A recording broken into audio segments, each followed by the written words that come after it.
शिविरों का आयोजन किया है, जिसके द्वारा लगभग 50,000 से अधिक ग्रामीणों ने स्वास्थ्य परामर्श एवं निःशुल्क औषधि प्राप्त की है।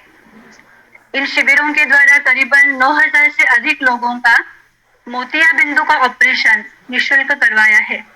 बहुत बार लोग कहते हैं कि ब्रह्मा कुमारी विद्यालय क्या सेवा करता है, या सिर्फ ज्ञान देने की सेवा करता है। तो नहीं, ये कई ऐसे भी अनुभव है जो प्रैक्टिकल लाइफ में लोगों के शरीरों को भी ठीक करने का काम इस स्वास्थ्य शिविर के द्वारा किया जाता है। और एक खूबी हमने इनमें जानी, जैन धर्म का बहुत सुंदर अभ्यास इन्होंने किया है, जिसके आधार से अलग अलग प्रकार के प्रवचन, गहरे चिंतनात्मक प्रवचन इनके टीवीज में भी आते रहते हैं।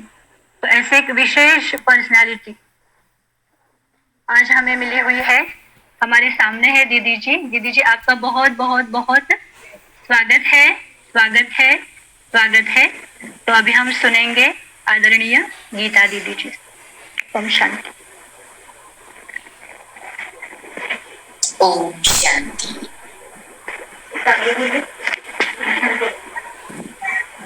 कोल्हापुर के फुलवाड़ी के बीच में पश्चिम से आप सभी को बहुत बहुत अभिवादन करती हूँ।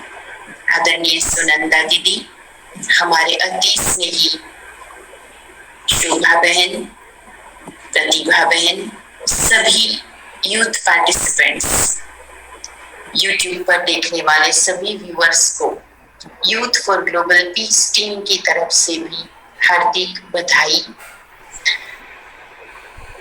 यह मास जो youth for global piece project के तहत विशेष परिवार के मूल्यों को समर्पित किया गया है, इसी विषय में आज के इस वेबिनार में आप सबसे मिलना हुआ हमें बहुत खुशी है कि आज वर्किंग डे है, फिर भी आप सभी जुड़ करके इस कार्यक्रम को अटेंड कर रहे हैं। जब जब भी भारत में परिवार की बात आती है तो शायद भारतीय परंपरा में परिवार एक विशिष्ट स्थान रखता है। विश्व में कहीं पर भी परिवार का ऐसा कोई भी प्रावधान किसी भी कल्चर में, किसी भी कंट्री में नहीं है। भारतीय संगठित रहते हैं और ये हमारे खून में है। हमारी परंपरा और हमारे शास्त्रों में भी हर कहानी में, हर वृत्तांत में हमें परिवारों के आदर्श संबंधों के अनेक उदाहरण दिए हैं। पाश्चात्य संस्कृति को देखते हैं तो वहां केवल ब्लड रिलेशन से ही संबंधित परिवार होते हैं, या तो सिंगल परिवार होते हैं, कभी कभी सिंगल मदर, कभी कभी सिंगल फादर और एक बच्चा आदि, इतने छोटे से परिवार होते हैं। कुछ इस तरह की डिपेंडेंसी भी वहां पर नहीं है कि एक दूसरे को संभालना ही पड़े। इसीलिए वहां पे गवर्नमेंट के द्वारा बुजुर्ग अवस्था में माता पिता की संभाल की जाती है, तो बच्चों के ऊपर न माता पिता का दायित्व है और न बच्चों के ऊपर माता पिता का कोई अधिकार है। कुछ वर्ष की आयु के बाद में टीनेज में प्रवेश होते ही बच्चे अपना निर्णय स्वयं लेते हैं, और इसीलिए वहां शायद परिवार की वो ऊष्मा, परिवार की वो आत्मीयता, उसका अनुभव बहुत कम लोगों को है।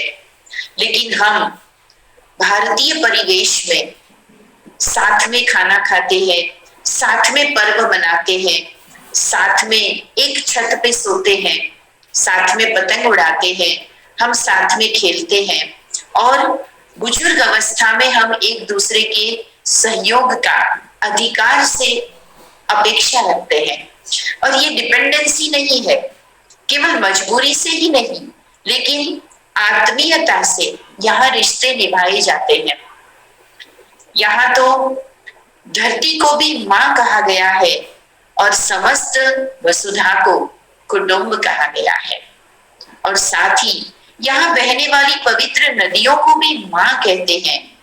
तो जिनसे हमें अमृत समान दूध मिलता है, उस गाय को भी यहाँ तो माँ कहते हैं। यहाँ मंत्रों को भी और देवी देवताओं को भी माँ, पिता और अपने अभिभावक के रूप में याद किया जाता है। और भारत में ही परमात्मा को मात पिता बंधु सखा ऐसे सर्व संबंधों से पुकारा जाता है। यही तो इस संस्कृति की विलक्षणता है। परंतु कालांतर में जब संस्कृतियां विकसित भी हुई और विकास के अनेक सोपानों के साथ भारतीय युवाओं का अपनी बुद्धिमत्ता के कारण, अपने हायर एजुकेशन के कारण विदेश गमन भी हुआ और विदेशी आक्रांताओं का भारतीय संस्कृति और सभ्यता के ऊपर आक्रमण होना, ये भी एक बहुत बड़ा कारण रहा, जिससे हम सभी पाश्चात्य शैली, पाश्चात्य संस्कारों को भी कुछ हद तक अपनाने लगे।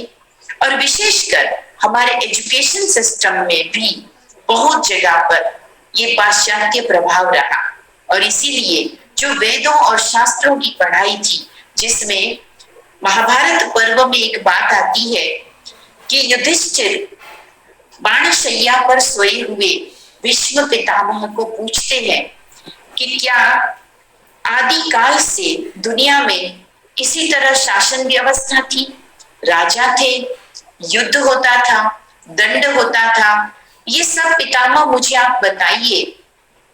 तब भीष्म ने उनको उत्तर दिया था, नवे राज्यम न राजा आसीत न दंडो न दांडिक दामे नेव प्रजा सर्व रक्षितम स्थ परस्परम। अर्थात हे युधिष्ठिर, वो जो सतयुग था वो ऐसा था जहां ना कोई राज्य करने वाला बड़ा होता था, न ही कोई शासन, न दंड यानी न कोई न्याय प्रक्रिया और न ही कोई जज था। तो फिर वहां राज्य कैसे चलता था? तो वहां राजा अपनी प्रजा को अपना परिवार मानता था और वो परिवार को पूरी आजादी देता था और वहां पर परस्पर के समन्वय से, सहयोग से, समझ से सभी एक दूसरे की रक्षा करते थे। तो ये जो हमारे देश में आदिकाल में रहा, परंतु कालांतर में ये बदलता गया और इसी बदलाव ने कई समस्याओं को भी जन्म दिया। वरना तो भारत के लिए कहते हैं कि यहाँ तो घर के एक सदस्य की कमाई से अन्य 10 सदस्य भी पाले पोसे जाते हैं और वो सभी उस कमाई पर बहुत ही अधिकार जमाते हैं और वो उसके बदले में अपने खून पसीने से उन रिश्तों को सींचते भी है।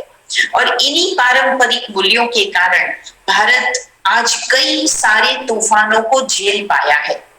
कुछ वर्षों पहले, लगभग 12-13 साल पहले, जब वैश्विक मंदी का एक समय दौर आया था, तब वैश्विक मंदी के 4-8 साल बीतने के बाद एक इंटरनेशनल लेवल पर सर्वे हुआ और उस सर्वे में ये पाया कि कौन से देश आर्थिक मंदी का सामना करने में दृढ़ता पूर्वक खड़े रहे, बहुत कम जिन पर आर्थिक मंदी का असर आया।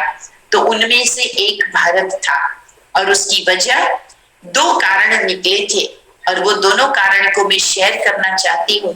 एक था भारत की परंपरागत खेती जो हम मिलजुल के करते हैं, हर एक के पास अपनी जमीन है और मिलजुल करके अपना श्रम दान देते हैं। और दूसरा, भारत के अंदर परिवार की व्यवस्था। कोई एक व्यक्ति का जॉब चला जाए तो भारतीय परिवार में गरीबी, बेरोजगारी नहीं आ जाती है, क्योंकि समस्त परिवार के पास एक अपनी पूंजी है, एक अपना सहयोग देने का तरीका है। विश्व में जितना सोना उपलब्ध है उनमें का 11% सोना तो अकेला भारतीय महिलाओं के पास गहनों के रूप में है।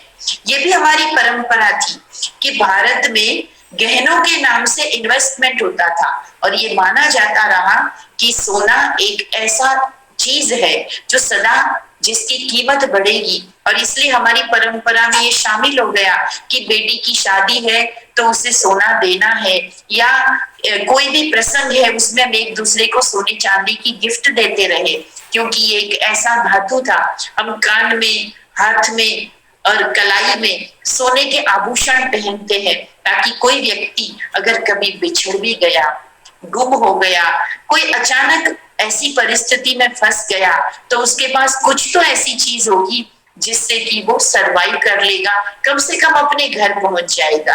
कितनी अच्छी बातें थी। और यही पारिवारिक मूल्य फिर से जगे, इसीलिए आज युवाओं का फिर से आह्वान हो रहा है, क्योंकि भारत के युवाओं में आज कुछ एक अंधी दौड़ है, और वो है अच्छी नौकरी पाना, अच्छे पैकेज को पाना, जैसे कि अभी प्रतिभा बहन बता रही थी, और अच्छी मल्टीनेशनल कंपनियों में जॉब के लिए वो अपने घर परिवार से दूर तो रहता ही है, परंतु दिलों में भी दूरियां बनाना शुरू हो जाता है। महानगरों की चकाचौंध वाली जो दुनिया है उससे प्रभावित होकर वो अपनी गांव की सीधे साधे भोले भाले परिवार के बीच रहने वाली जिंदगी को धीरे धीरे छोड़ना चाहता है।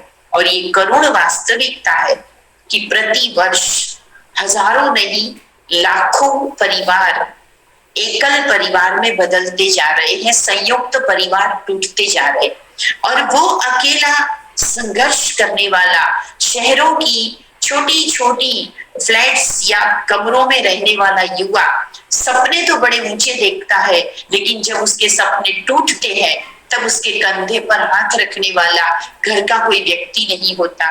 वो कुछ दोस्तों के आधार पे, कुछ सोशल मीडिया के अपने कॉन्टेक्स्ट के आधार पे कुछ पल की तो खुशियां मना लेता है, परंतु हकीकत में कुछ मुसीबत आन पड़ती है तो जो मोरल सपोर्ट चाहिए, जो दिल का सहारा प्रेम का चाहिए, वो देने वाला उसका परिवार जब नहीं होता, तब ये कहना पड़ रहा है कि भारतीय युवाओं में आत्महत्या की प्रवृत्तियां भी अब बढ़ने लगी है।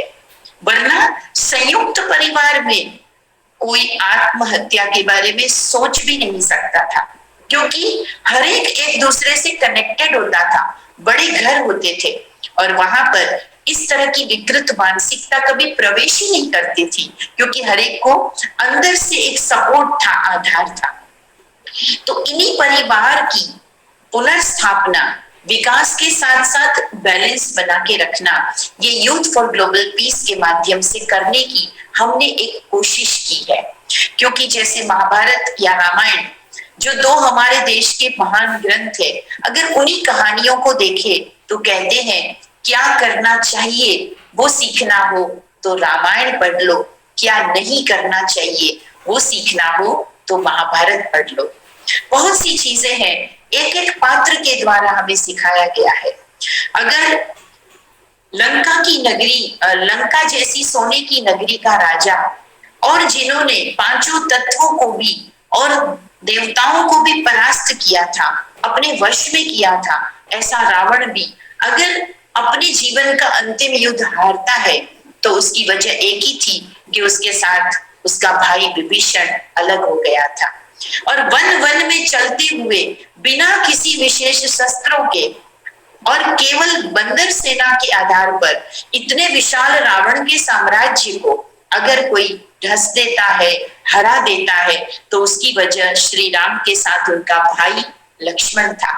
एक ऐसा भाई भरत भी था जो दूर था, जिसे राम के जाने के बाद राज्य मिला था, अधिकार से वो उस पर राज्य कर सकता था, परंतु वो अपने बड़े भाई का राज्य समझकर केवल उसका कारोबार को जंगल में एक झोपड़ी में रहकर चलाता था, पर उस सिंहासन पर कभी नहीं बैठा। ऐसे परिवार के कारण वो राम का राज्य कहलाता था, जहां पर हर कोई सुखी हो गया था। परंतु जब जब भी हमें ऐसे परिवारों में दरार देखने को मिलती है, तब बड़े हिंसक दृश्य और बड़े करुण दृश्य सामने आते हैं। और मुसीबत की उन घड़ियों में युवा कभी भी न अटके, इसके लिए और आज की इस महामारी के दौर में जिस पेंडेमिक में हम सभी को रोज ये हिदायत दी जा रही है घर में रहें, सुरक्षित रहें। परंतु कभी कभी युवाओं को चौराहे पे गपशप करने वाले अपने दोस्त की याद इतनी सताती है और घर की चार दीवारें उसे बंधन या जेल की दीवारों जैसी लगती है। दोस्तों के साथ हंसी ठिठोली तो उसके लिए मनोरंजन है, परंतु घर के दादा नाना नानी या माता पिता की सेवा करके साथ बैठ के बातें करना वो कभी कभी उसे बोरिंग लगता है। तब यूथ विंग के इस प्रोजेक्ट के द्वारा मई मास में हमने 4 एक्टिविटी के द्वारा युवाओं को फिर से अपने परिवार से जोड़ना और परिवार के आनंद का एहसास कराने की कोशिश की है। एक एक्टिविटी हमने दी है, वहां मेरा परिवार। आप अपने परिवार के एक एक सदस्य की विशेषताओं को ढूंढें, उसे खोजें, उस पर गौर करें। बहुत दिन नहीं, 7 दिन तक तो कीजिए, नोट डाउन कीजिए और आप उसका अनुभव कीजिए कि क्या ये सदस्य जो कार्य इस घर में कर रहे हैं वो न होता तो आज आप इतने सुखी, इतने सुरक्षित होते। इस एहसास के लिए उसे अपनी माता, अपने पिता, अपने छोटे बड़े भाई बहन आदि के विशेषताओं को ढूंढने का एक छोटा सा चैलेंज के रूप में दिया गया है। चैलेंज युवाओं के लिए बहुत ही आकर्षित करने वाला शब्द है। जब किसी को कहा जाता है कि तू ये काम कर, तब तो युवा सोचेगा मैं नहीं करता, लेकिन जब उसे ये कहा जाता है तू ये नहीं कर सकता है, चैलेंज है, अगर करके दिखा दो तो हम देखेंगे, तो उस काम को वो डबल फोर्स के साथ करता है। ये युवा मानसिकता है। इसी को देखते हुए यूथ को चैलेंज दिया गया है कि क्या आप 7 दिन तक अपने घर के सदस्यों की कोई खूबियों को देखेंगे और फिर उसे अपनी लाइफ में अप्लाई करना, उस विशेषता के आधार पर उस सदस्य को देखना, उसे थैंक यू कहना या उसी नजरिए से उस ग्रेटिट्यूड के भाव में देखना, ये एक चैलेंज है। इससे क्या होगा कि उसे पता चलेगा युवा को कि मैं ही सब कुछ नहीं हूं, मुझ में भी ऐसी कई चीजें हैं जो मेरे घर वालों से बहुत कम है और मुझे अभी तो बहुत कुछ सीखना है, मैं तो कहीं पर भी नहीं हूं। और ये एहसास कभी कभी युवा जब अकेला कहीं हॉस्टल में, कहीं परायों के बीच में उदास होता है तब तो महसूस करता है, परंतु क्यों नहीं, अब जब मौका मिला है घर पे रहने का, घर से काम करने का, घर के काम करने का, घर वालों के साथ काम करने का, तब ये क्यों ना एहसास किया जाए कि कितना महत्व है इन प्यारे प्यारे रिश्तों का, जो रिश्ते नहीं है, फरिश्ते हैं, क्योंकि वो सब कुछ देते हैं। वो लेने की कम सोचते हैं, देने की सोचते हैं। माँ जिसका अंत नहीं है, कल हम सबने मदर्स डे मनाया, और माँ जिसको हमेशा ही एक रहता है कि मेरे सभी संतानों का, मेरे घर के सभी सदस्यों का पहले सुख चैन आनंद पेट भरना हो जाए, मैं तो कुछ भी कर लूंगी, मेरा तो कैसे भी चल जाएगा। ऐसी माँ को जब कभी कोई युवा इस तरह से कहता है तुमने मेरे लिए किया ही क्या है, तो बड़ा दुख होता है। कभी कभी युवा जब शहर में बसा होता है, वो अपनी माँ को शहर ले जाने में संकोच महसूस करता है, क्योंकि उसकी माँ की वेशभूषा शहरों जैसी नहीं है। वो अपने दोस्तों के बीच में अपनी माँ को इंट्रोड्यूस करने में भी कभी कभी लज्जा अनुभव करता है। एक बार कुछ दोस्तों के बीच में मुंबई में बसने वाले एक बेटे ने जब अपनी माँ को मुंबई ले जाना पड़ा तो घर में तो रखा, परंतु एक ही स्ट्रिक्ट इंस्ट्रक्शन दिया था कि आप अपने कमरे से बाहर नहीं आओगी। एक दिन किसी कारण से उसकी तबीयत खराब थी और दोस्तों की पार्टी थी कि रात तक पूरी ही नहीं हो रही थी, तो माँ को बाहर आना पड़ा। और जैसी माँ बाहर आई तो बेटा उठ के बोला तुम क्यों बाहर आ गई, तो कहा बेटा मेरी तबीयत ठीक नहीं है। तो उसने जैसे तैसे दोस्तों के सामने उसको इंट्रोड्यूस किया कि ये मेरे घर में मैंने काम करने के लिए लाई थी, परंतु अभी वो बीमार है। सोचिए उस माँ पर क्या बीती होगी जिसने अपनी पेट में उस बच्चे को पाला था, अपने सीने का दूध पिलाया था, और वो बेटा आज उसे अपनी माँ न कहकर घर की एक मैड की तरह इंट्रोड्यूस करता है। लेकिन फिर भी वो माँ का दिल होता है कि जो कभी भी बच्चे को बद्दुआ नहीं देती। तो इस एहसास को हम उनकी विशेषताओं के द्वारा युवाओं के तक लाना चाहते हैं। इसी तरह से युवाओं को एक और टास्क दिया है कि आप अपने घर परिवार में सभी को कोई ना कोई एक सरप्राइज दें। सरप्राइज में जरूरी नहीं कि हम किसी को महंगे गिफ्ट दें। सबसे बड़ी गिफ्ट होती है किसी के भी चेहरे पर एक सुखद आश्चर्य भरा स्मित स्माइल लाना। और ये स्माइल कैसे ला सकते हो? छोटे छोटे काम करके। आप जल्दी नहीं उठते हैं, रोज आपके लिए शिकायत होती है कि बेटा तुम जल्दी उठो जल्दी उठो। क्या किसी दिन आप परिवार के सभी सदस्यों से भी पहले उठकर और सभी से पहले तैयार हो जाएं, बिना किसी वजह के सभी के लिए कुछ एक चाय या कुछ और इंतजाम कर दें? छोटे से टास्क है, लेकिन ऐसा अगर आप 7 दिन तक करके दिखाते हैं तो आपके लिए एप्रिसिएशन तो होगा ही, लेकिन उससे ज्यादा आपको अपनों से जो प्यार मिलेगा, दुआएं मिलेगी, वो आपको लाइफ टाइम नहीं भूलेगी। तो ये भी एक टास्क दिया गया है। तीसरा एक टास्क दिया है दूरियों को कम करना। जो कोई हमारे ऐसे रिश्तेदार है, क्योंकि भारत में माता पिता भाई बहन ही परिवार नहीं होता है। अंग्रेजी में मामा चाचा मासा मासी सबके लिए अंकल आंटी के सिवाय कोई शब्द नहीं है, लेकिन हमारे यहाँ पर इतने सारे शब्द है क्योंकि हम उन सभी रिश्तों को जीते हैं, उन सबके बीच रहते हैं। और इसीलिए वो जो दूर दराज रहने वाले हमारे कई रिश्तेदार हैं, उनके साथ भी आज हम कभी कभी कम्युनिकेशन करके थोड़ा सा पूछ ले कैसे हैं आप, सबकी तबीयत कैसी है, आप सबको कोई सहयोग की जरूरत तो नहीं, कुछ एक अच्छी बातें कर ले जिससे कि कोई अगर बीमार है, कोई किसी तरह से कमी पेशी भरा जीवन व्यतीत करते हैं, लेकिन उन्हें ये लगे कि मेरे जीवन में अच्छे लोग तो है। धन की कमी तो कोई भी पूरी कर सकता है, परंतु व्यक्ति की कमी कोई भी भर नहीं सकता। और कहते हैं कि अभावों में तो व्यक्ति जी लेता है, लेकिन स्वभाव की कमी उसे अखरती है।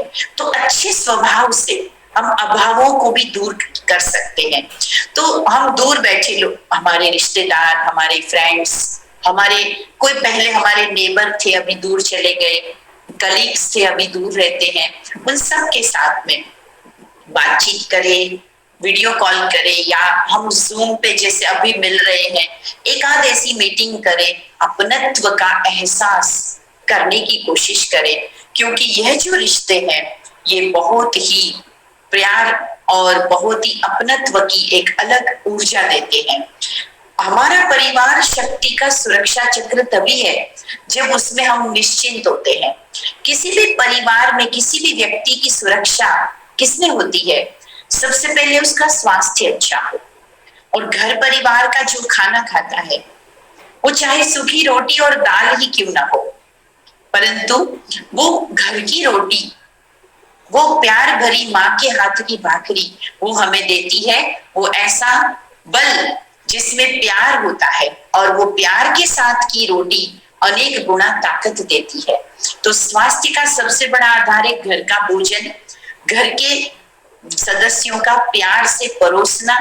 इसी तरह से निर्भयता, निर्भयता होने से व्यक्ति निश्चिंत होकर सुरक्षित रहता है, अच्छी नींद ले सकता है। और जब हम अपनों के बीच में होते हैं तो हमें बहुत अच्छी नींद आती है, हम निर्भय रहते हैं, क्योंकि जवाबदारियां बट जाती है, काम हमारे बट जाते हैं। तो ये भी हमें एहसास सुरक्षा का हमारे घर में होगा। इसी तरह से आत्मनिर्भरता, परिवार में अगर सभी अपने अपने हिस्से का काम करते हैं और सभी मिलकर के एक अच्छा कार्य हो जाता है, तो हर एक को लगता है कि ये काम तो मैंने किया, जबकि उसमें सभी का है।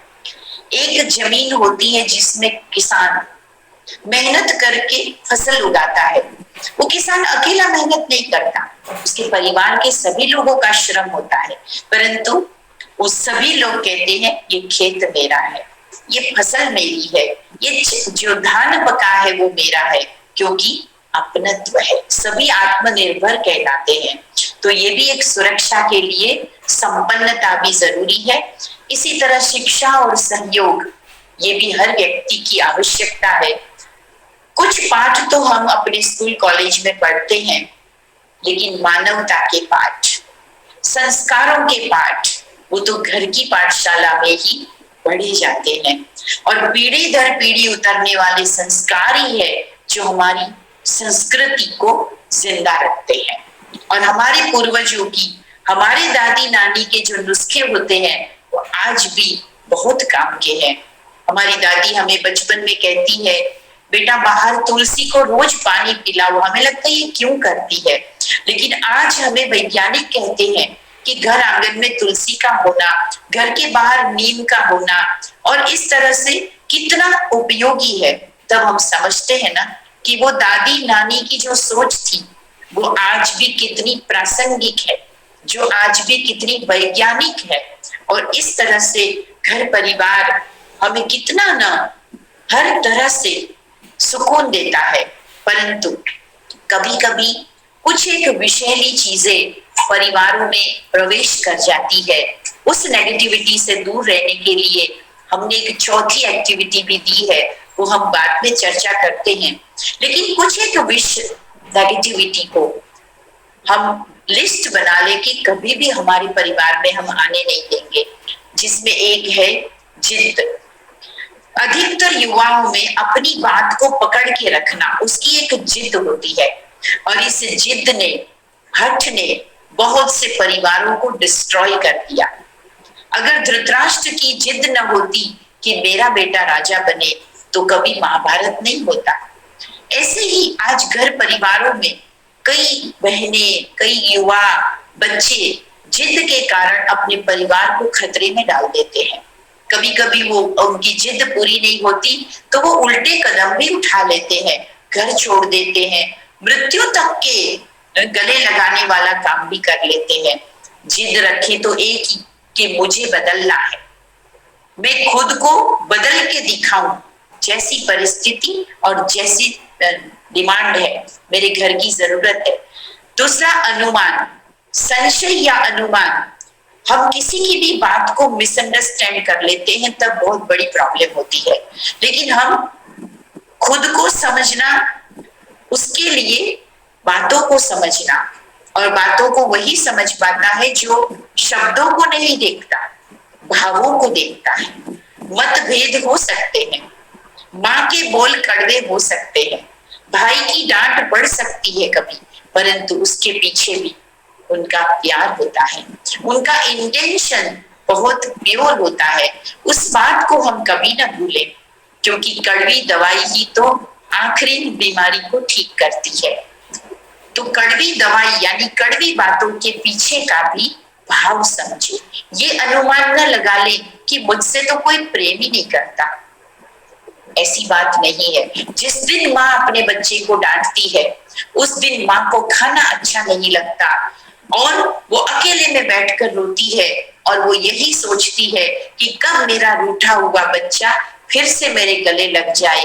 परंतु क्या करे, वो एक माँ है, उसका फर्ज भी है बच्चे को सही रास्ता बताना, सही ज्ञान देना, इसलिए वो कुछ बातों में बच्चों को रोकती है।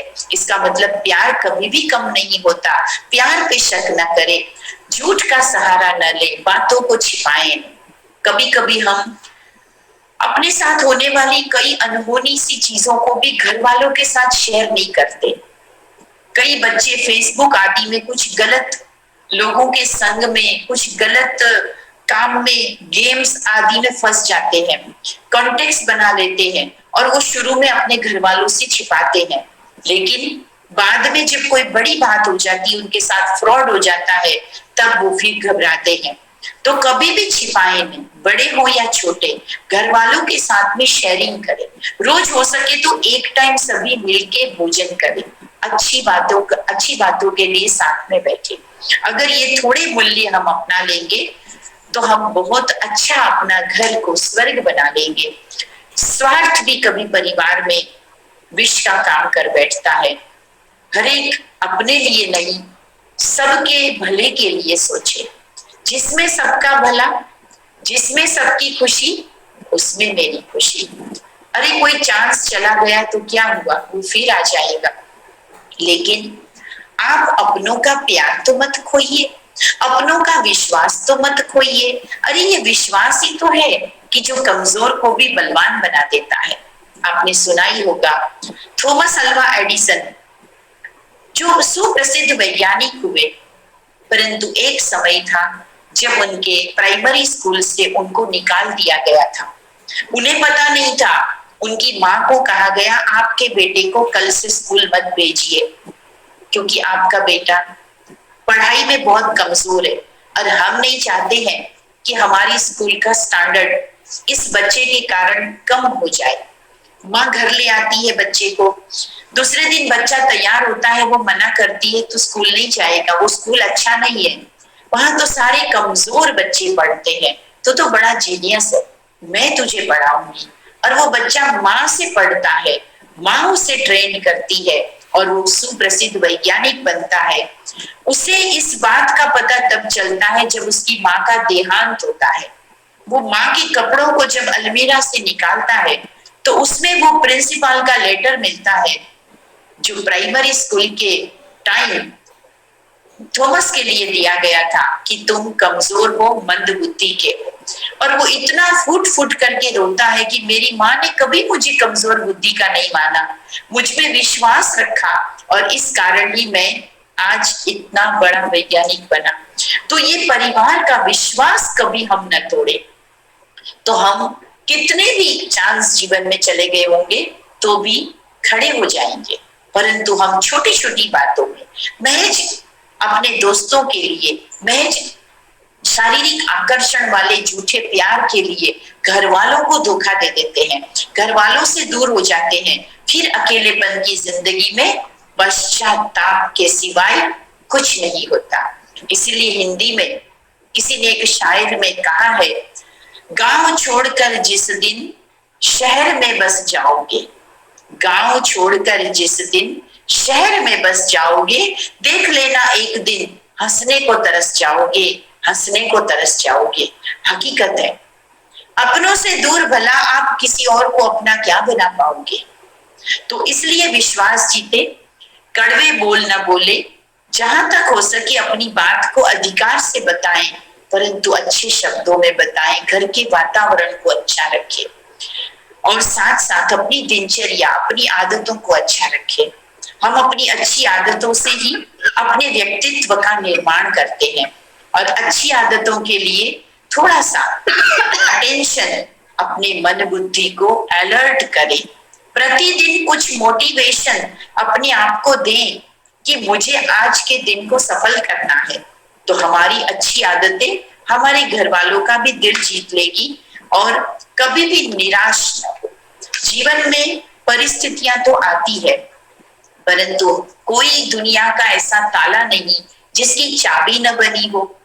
हर ताले की चाबी बनी है तो हर समस्या का एक समाधान भी है। शांत और एकाग्र होने से, गहराई में जाने से वो समाधान मिलता है। लेकिन हम इरिटेट हो जाते हैं, एक्साइटेड हो जाते हैं, हम क्रोधित हो जाते हैं, हम तुरंत परेशान हो जाते हैं, तुरंत निराश हो जाते हैं, तो केवल हम अपने स्वास्थ्य को बिगाड़ते हैं और हम अपने सामने होते हुए भी समाधान को देख नहीं पाते हैं। तो कुछ इन चीजों को लेकर के परिवार के मूल्यों को अपनाना है और इसके लिए शक्तिशाली बनना है। तो चौथा हमने टास्क दिया है कि आपका परम पिता ईश्वर के साथ, उस डिवाइन के साथ भी एक कनेक्शन है और उस कनेक्शन को भी आपको निभाना चाहिए। इन दिनों में बहुत से लोगों ने अपने परिवारजनों को इस पेंडेमिक के कारण खो दिया है। कुछ लोग बीमार हैं, कुछ लोग हॉस्पिटलाइज है, कुछ क्वारंटाइन में है, कुछ लोग अपनों से दूर चले गए हैं। ऐसे में कई बच्चों ने माँ बाप के प्यार को खोया है, तो वो उदास हो गए हैं, डिप्रेस हो गए हैं, ट्रॉमा हो गया है उनके। ऐसे में हम उनको भी कहना चाहते हैं कि परमात्मा जो आपके माता पिता बंधु सखा सब कुछ बन सकते हैं, क्या आपने कभी उनके साथ इस तरह से बात की है? आप तो उनका नाम लेते हैं, मंत्र आदि जपते होंगे, या आज का युवा शायद ये सब चीजें कभी कभी करता है, परंतु हम उनका आह्वान करते हैं कि आप परमात्मा से जुड़िए, आप प्रकृति से जुड़िए, आप खुली हवा में जाइए, प्रकृति माँ ने आपको क्या क्या दिया है उसका एहसास कीजिए। आप अपने आसपास जो पेट्स से जानवर है, एनिमल्स, उनके साथ भी आप जुड़िए, देखिए कितना अपनापन लगता है। आपका खुद से, खुद के घर से, आपके पड़ोसियों से, बहुत लोगों से रिश्ता है और सुप्रीम रिश्ता आपका परमात्मा से है, और उसे निभाने के लिए आप उसे पहचानिए, आप उनके साथ जुड़कर बात कीजिए, मेडिटेशन कीजिए। इससे आप उनकी शक्तियों का एहसास करेंगे, क्योंकि जन्म जन्म का साथी तो वही ईश्वर है, बाकी तो सभी रिश्ते मृत्यु के साथ ही समाप्त हो जाते हैं। तो विश्व एक परिवार है, उसमें परमात्मा सारे विश्व का पिता है, विश्व के हर मानव भी हमारे अपने हैं। उस नाते से हमारी सोशल रिस्पॉन्सिबिलिटी भी बनती है, जैसे कि अभी पेंडेमिक का टाइम है, तो हम प्रतिदिन कुछ समाज उपयोगी काम भी करें, ज्यादा नहीं तो एक कार्य तो हम सभी कर सकते हैं कि हम शांति में बैठकर विश्व को शांति का दान दें, विश्व की आत्माओं के मन को शांत करने की प्रेयर करें। ब्रह्मा कुमारी के यूथ विंग के चैनल पर हम प्रतिदिन कोई ना कोई एक राजयोग की कमेंट्री भेज रहे हैं, उसके द्वारा हर एक परमात्मा से भी और अपने एक एक रिश्ते से भी जुड़ रहा है, और उस शांति भरे पलों में न केवल वो अपनी शक्तियों को रिचार्ज करता है, बढ़ाता है, परंतु अपने घर परिवार और आसपास के वातावरण को भी सशक्त बनाता है। तो मैं इतना ही कहूंगी कि भारत के महान मूल्यों में परिवार एक बहुत बड़ा मूल्य है, एक सिस्टम है। इस सिस्टम को हम सभी अपनाएं, वरना अमेरिका जैसे देश में, मैं आपको एक आंकड़ा बताना चाहती हूँ कि इतना ज्यादा धनिक देश होते हुए भी आज भी वहां लोग सुरक्षित नहीं है, जबकि अमेरिका की 32 करोड़ की आबादी है और वहां पर 17,900 पुलिस स्टेशन है। भारत की 132 करोड़ की आबादी है और केवल 15-16 हजार पुलिस स्टेशन है, फिर भी हम सभी बहुत अच्छे खुश जीवन जीते हैं। यही प्रूफ है कि हमारी सुरक्षा सरकार नहीं करेगी, कानून नहीं करेगा, परंतु हमारे अपने मूल्य करते हैं, हमारे अपनों का साथ हमें विकसित और सशक्त करता है।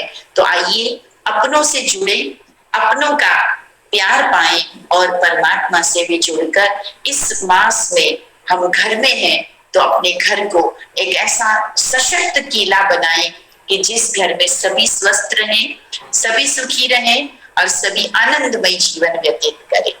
और यही जीवन आपके द्वारा अनेक युवा आपको आदर्श मान के कर पाएंगे, ऐसा मुझे आशा ही नहीं, पूरा विश्वास है।